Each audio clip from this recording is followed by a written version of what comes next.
Hi, I'm Dean Kelly. I'm a recruitment entrepreneur. I've been in recruitment for nearly 20 years now. I've built some recruitment businesses, sold them. I've delisted from the stock market and been a CEO of a PLC at the ripe age of 30.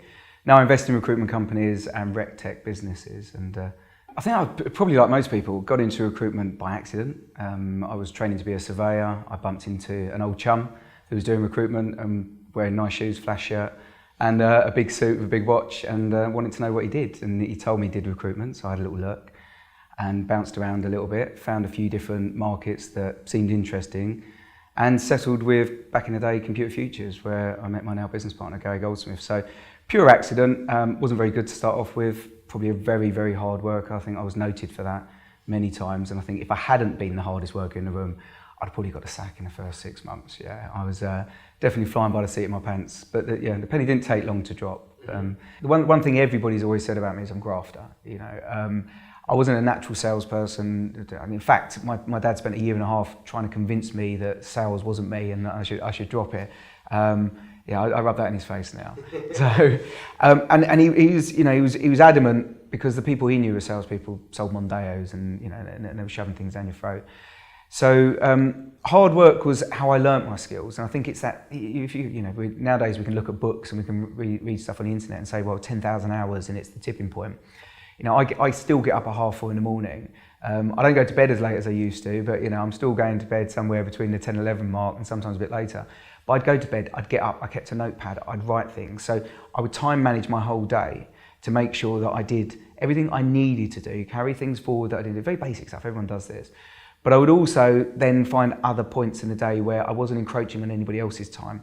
That's my planning time. That's my thinking time. I go to the gym, and when I'm in the gym, I might be exercising, but it's not hard for me because I'm thinking business. I'm thinking, right, how can I make that work? What hasn't somebody else thought of that could make that? I'm not out for reinventing the wheel. I'm just out for making things better. So you can be smart. The Alex Ferguson saying, hard work beats talent when talent doesn't want to work hard. But if you've got both, you can be a superstar. I think it's just you've got to keep that energy and motivation going. And for that, as we'll go back to the cynic thing, but it's understanding why you do it, and that's the bit that jumps me out of bed every day. And I think at the beginning, you all know when you see people in recruitment and they first start, they're fluffy.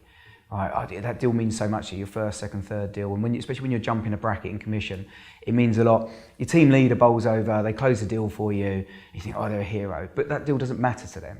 Right, so they'll push the boundaries a little bit further. They'll try things that you wouldn't necessarily try early on, and that's the experience that you gain. That's the empiricism that you're going to get over a period of time, where you can make more confident decisions because you know where those boundaries are.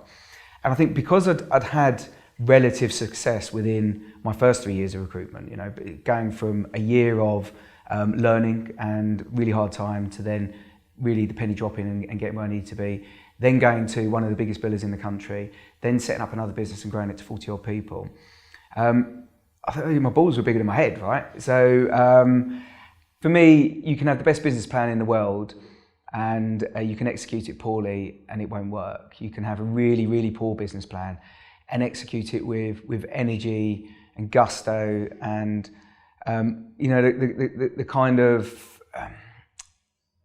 of foresight that others don't have, in terms of you're going to be successful no matter what, so that every objection you receive is just an instruction on how to get around it.